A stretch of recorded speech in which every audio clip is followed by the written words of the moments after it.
Good morning, you guys.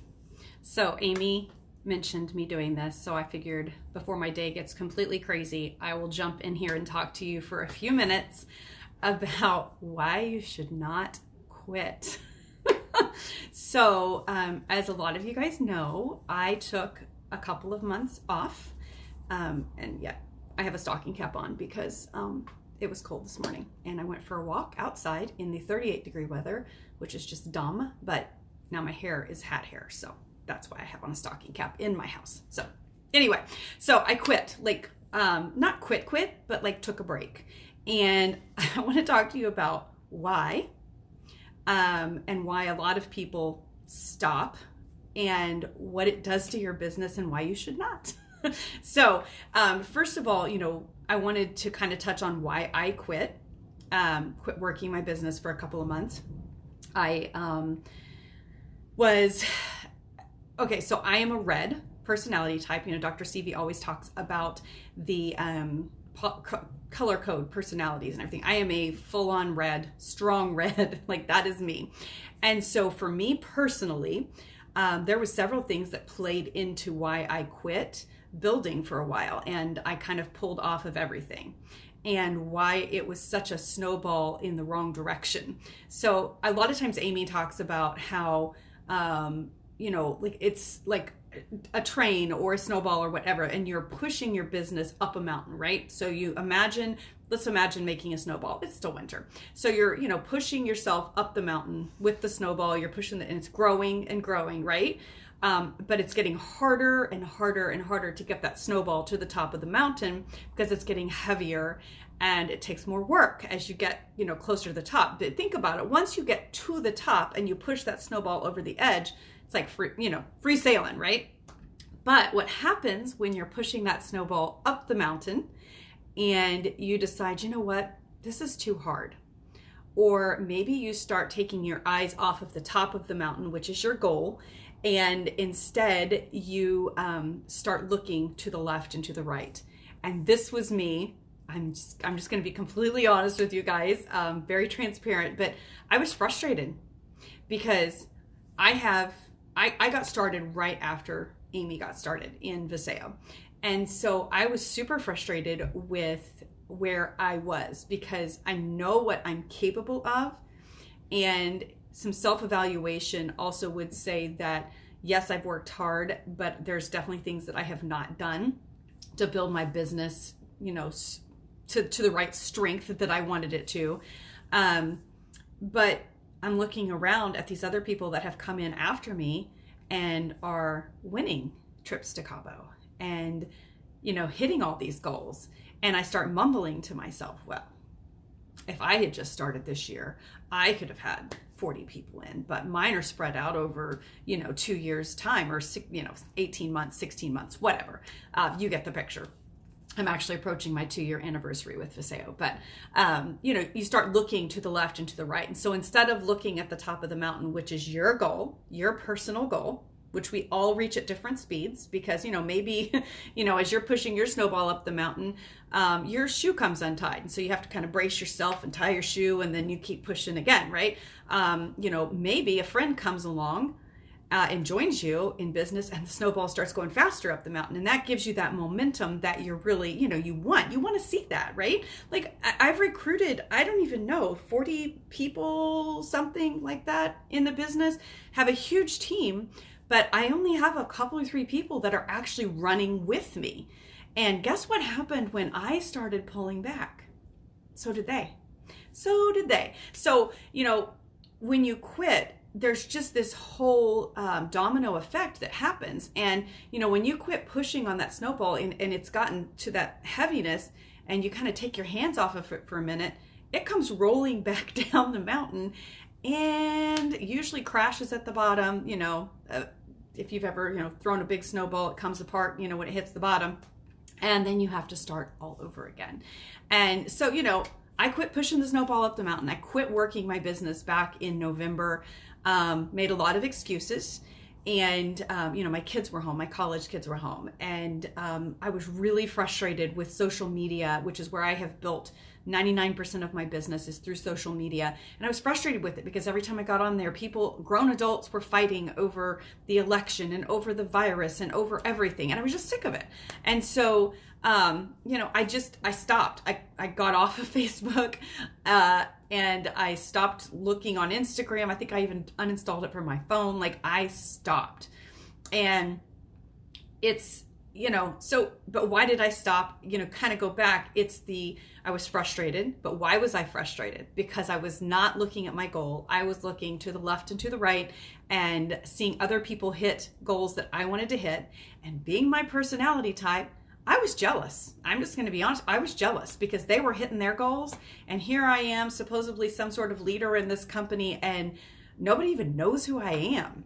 And, you start telling yourself these lies and feeding yourself what, fits your narrative that you've decided is happening. And so, so there was frustration, there was jealousy. I didn't win the contest. And it was easier to say that I was pulling out and quitting than it was to not actually win it. So it was a lot easier for me. I'm just being completely raw with you guys. It was easier for me to pull out and say, I just, my husband can't go with me to Cabo, and with all of the stuff going on with the virus and everything and my kids, I can't go anyway, so I'm not going for it. But truth be told, deep down inside, I was frustrated. I was jealous. I was, all these things that I let play into my mind. And so I stopped. And so for 2 months or so, maybe a little longer, I was not doing anything with my business. I mean, I was doing a few messages here and there with my teammates that were working and, a few customers and stuff, but I was not building. I wasn't doing the 5x5x10, which is, connecting with 5 new people a day, following up with 5 new people a day, and doing 10 op shares a week. I wasn't doing it. And my business grew more and more stagnant, right? Which is what happens when you aren't working your business. But come, I don't even remember, Amy would know, but January, at some point, I'm like, okay, I have to do this. Like, I've got to do it. So I went to convention. I didn't really watch all of it live. I was still in a funk. I stopped listening to all my motivational podcasts.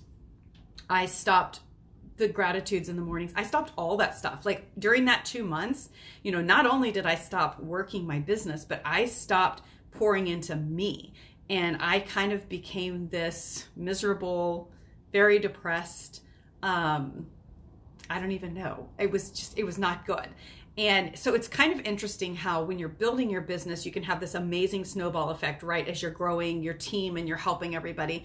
But you could also have the opposite effect. When you stop pouring into yourself and you stop doing all of these things, it's a snowball effect in the other direction. You become, it's easy to become depressed. It's easy to not feel that motivation and excitement. And I mean, I literally had to force myself to start walking. That was another excuse I had put on myself. I gained weight during COVID because I hurt my ankle, stopped walking. And then also stopped listening to the motivational podcast. And so that always happened while I exercised. So I cut it all out, like all of it. And so in January, I started again and I forced myself to start listening to the podcasts again. And it was like nails on a chalkboard for me at first, because I'm just like, I don't want to hear one more successful person tell me how awesome I can be. Like, I didn't want to hear it. But as I listened day after day, I started feeling that spark again in my soul and knowing that, okay, I can do this. I can do this. But now I'm looking at my splatted snowball on the ground because I let my snowball roll from almost at the top all the way back down to the bottom, and I'm picking up the pieces and starting again. And so if I can encourage you at all, if you're feeling discouraged, if you are, kind of down on yourself, if you're maybe just coming out of the funk, it will get better. But the best case scenario is don't quit on yourself at all, because you know what goal you want to achieve. And it's just going to take you twice as long, maybe longer, to get there if you stop so many of us stop right before we hit the goal. Like, I'm telling you, my snowball was this close to the top of the mountain and hitting the easy sailing. And because I stopped on myself, I never stopped ordering. So all of my volume built up. So that's fine. Never stop ordering. So that's a good thing. That would have been devastating. I think I would have had a hard time recuperating from that. But you know, you just don't know how close you are to actually hitting your goal until you're actually there.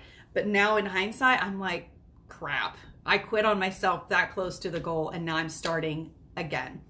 The awesome thing is my team did not quit on me. We did stay in contact. I have a new girl that just enrolled with me last week who is kind of a weirdly lifelong friend. We've been in a lot of the same industry, our companies together, and she's jumping in and we're working together. And then I have a couple of other girls that never stopped completely working, although they did stop quite a bit because I stopped.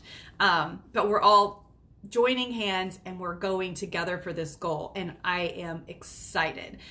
So just, you know, keep your eye on the goal.